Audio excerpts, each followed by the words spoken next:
రాధాకృష్ణ తన weekend comment by ఆర్కేలో తను అంటే అంటే అంటే గొప్ప మేధావిని లేదంటే ఎవరికో తెలియని విషయాన్ని చెప్తున్నాను అని చెప్పేసి చెప్పే క్రమంలో ఒక్కొక్కసారి ఆయన చాలా నిజాలు అంటే చాలా పచ్చి నిజాలను అంటే తెలియకుండానే బయట పెడతారనమాట. ఆ విషయంలో ఆయన మెచ్చుకోవాలి.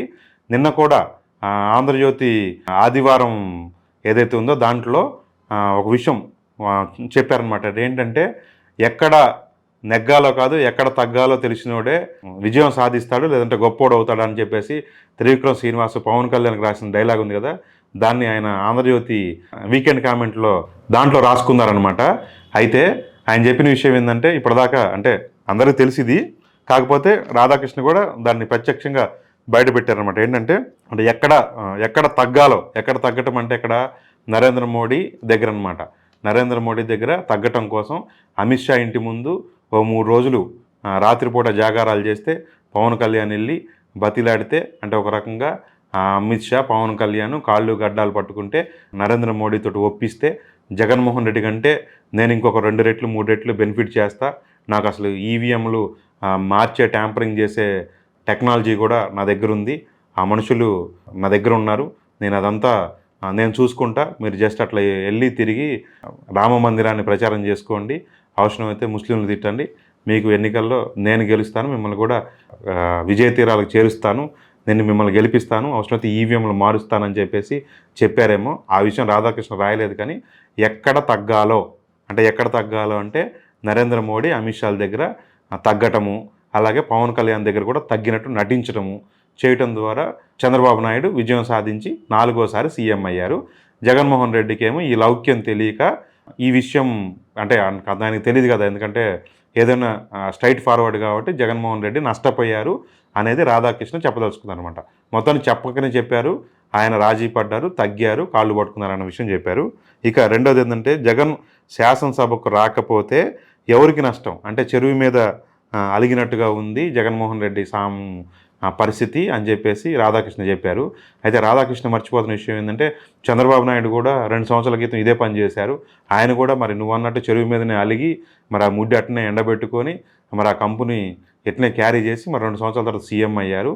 మరి ఈ విషయం ఎట్ట చెప్పబుద్ధి అయిద్దో 2 సంవత్సరాల పాటు మరి చంద్రబాబు నాయుడు అసెంబ్లీకి వెళ్ళకపోవటాన్ని అంటే ప్రజాస్వామ్యం యొక్క ఇది లాగానో లేకపోతే రాక్షసత్వం లాగానో లేకపోతే కౌరవ సభలాగానో కీర్తించినటువంటి రాధాకృష్ణకి అంటే అవునులే కరెక్టే, అంటే ఓడిపోయింది జగన్మోహన్ రెడ్డి కాబట్టి అంటే జగన్మోహన్ రెడ్డి అంటే ఇక్కడ చంద్రబాబు కానీ లేదంటే తెలుగుదేశం కానీ లేకపోతే వాళ్ళతో కలిసిన టీడీపీ తోటి జత కట్టి అధికారంలోకి వచ్చినటువంటి జనసేన కానీ బీజేపీ కానీ వీళ్ళందరూ కూడా అంటే పాండవుల్లాగానో లేదంటేనేమో రామాయణంలో రామలక్ష్మణులాగానో ఉంటారనేది మరి ఆయన అనుకుంటున్నారేమో. అందుకని జగన్మోహన్ రెడ్డి రాకపోతే ఆయనకు నష్టం జరిగింది తప్ప ఆయనకు ఇది తప్ప రాష్ట్రానికి ఏమి నష్టం అన్నట్టు అంటున్నారు. కానీ ఖచ్చితంగా చంద్రబాబు నాయుడు సీఎం అయ్యారు, జగన్మోహన్ రెడ్డి సీఎం అయ్యారు, అసెంబ్లీకి వెళ్లకుండా, జయలలిత కూడా సీఎం అయింది అసెంబ్లీకి వెళ్లకుండా, జగన్మోహన్ రెడ్డి కూడా ఇంకోసారి అవుతారని చెప్పేసి జనం కూడా నమ్ముతున్నారు. కాబట్టి రాధాకృష్ణ ఇట్లాంటివి వదిలేసి ఇంకేదైనా వార్తలు రాసుకోవడం బెటర్.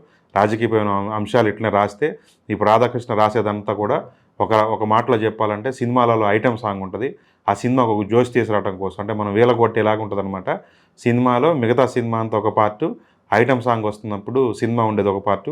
ఇక రాధాకృష్ణ రోల్ కూడా ఈ 5 ఏళ్ల పాటు ఈ ప్రభుత్వానికి అంటే తప్పెడు కొడుతూ లేదంటే చేస్తూ ఒక ఐటెం సాంగ్ డ్యాన్స్ లాగా ప్రతి ఆదివారం రాసేటటువంటి అంశంలాగానే దీన్ని మార్చొద్దు దయచేసి. ఆయన ఒక జర్నలిస్ట్ కాబట్టి జర్నలిస్ట్ విలువలు నిలబెట్టుకునేలాగా యాజ్ ఏ జర్నలిస్ట్గా ప్రవర్తించాలి. లేదంటే రాజకీయ అంశాలు మానుకొని మళ్ళీ 5 సంవత్సరాల తర్వాత మళ్ళీ జగన్మోహన్ రెడ్డి పరిపాలన వచ్చినప్పుడు మళ్ళీ అప్పుడు రాధాకృష్ణ మళ్ళీ ఒకవేళ అప్పుడు మొదలు పెడితే బాగుంటుందని. ఇక ఇందులో ఆయన చెప్పిన ఇంకొక అంశం ఏంటంటే పోలవరం టెండర్లు గతంలో అంటే చంద్రబాబు నాయుడు 2014 నుంచి 2019 వరకు ఆయన అధికారంలోకి రాగానే అప్పుడు రాయపాటి సాంబశివరావు అప్పుడు ఆయన కాంగ్రెస్ పార్టీలో ఉండగా ఆయనకు అప్పట్లో టెండర్లు వచ్చాయి. ఆయన్ను మార్చి రామోజీరావు వియ్యంకుడికి 3,000 కోట్ల రూపాయల పోలవరం కాంట్రాక్ట్ని నామినేషన్ పద్ధతులు ఇచ్చారు. నామినేషన్ అండి, మళ్ళీ దీంట్లో టెండరింగ్ కూడా లేదు. రామోజీరావు వియ్యంకుడికి 3,000 కోట్ల రూపాయల కాంట్రాక్టు అప్పనంగా అప్పచెప్పి దాంట్లో డబ్బులు అడ్డగోలు కొట్టేశారు.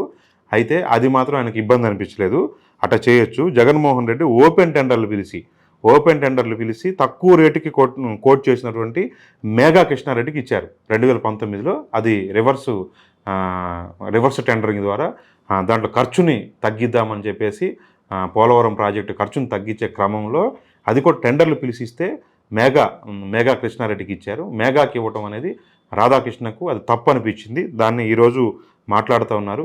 ఒక మాట చెప్పేటప్పుడు అంటే గురువింజ సామెత అంటారు, దాని కింద నలుపు చూడదంట.